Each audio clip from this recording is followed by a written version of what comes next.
Become a Saint with Nico, Episode 2. We're reading from the life of St. Philip Neri. His attention to his mother's commands was equally exemplary. If she told him to stay in a particular place, nothing would induce him to move without her leave.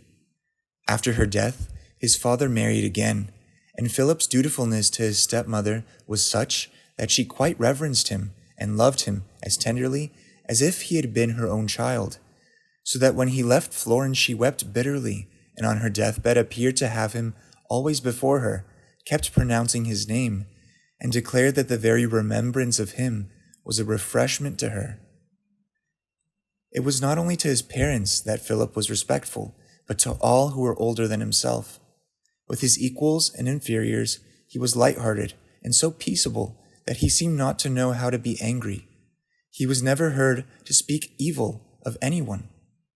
His conduct, with all ranks and ages, was such as made him a universal favorite, and from the kindliness of his temper and the purity of his ways, his comrades nicknamed him Good People. Nor was it only in the sight of men that he found favor, because of the goodness of his disposition, but he seemed to be under a special guardianship of Providence. One day, when he was about 8 or 9 years old, he saw a donkey standing in the courtyard, and with a boy's thoughtlessness, jumped upon the donkey's back. But by some accident, he and the beast both tumbled down a flight of steps into a cellar.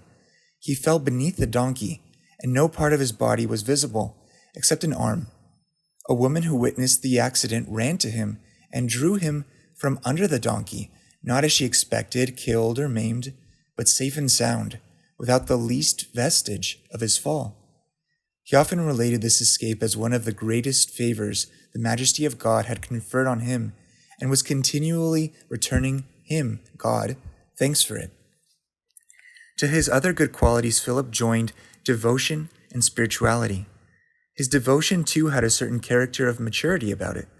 It did not consist in those exhibitions of childish piety, which are laudable enough in themselves, such as dressing little altars and the like, but instead in praying, reciting psalms, and above all in eagerly listening to the word of God. He never spoke lightly, as boys will do, of becoming a priest or a monk, but concealed the wish in his heart, and began even from his childhood to shun all parade, of which he was ever an implacable enemy. This maturity of spirit, united with his childlike innocence, rendered him so dear to God that he appears to have granted him whatever he prayed for. When he had lost anything, he had recourse to prayer in order to find it. Thus, for instance, in returning once from Zecca to the Pitti Palace, near which he was born and dwelt, he lost a gold necklace, but no sooner had he prayed than he found it.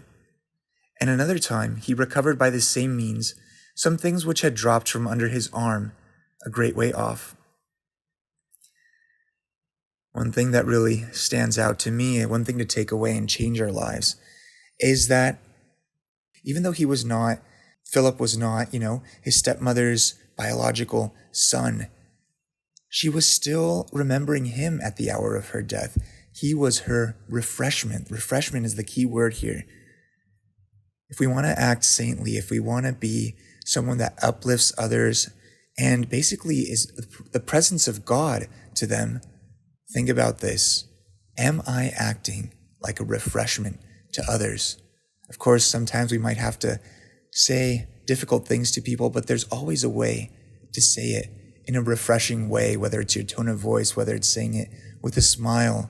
Just remember, try to be a refreshment, just as in heaven, we're always going to be refreshed.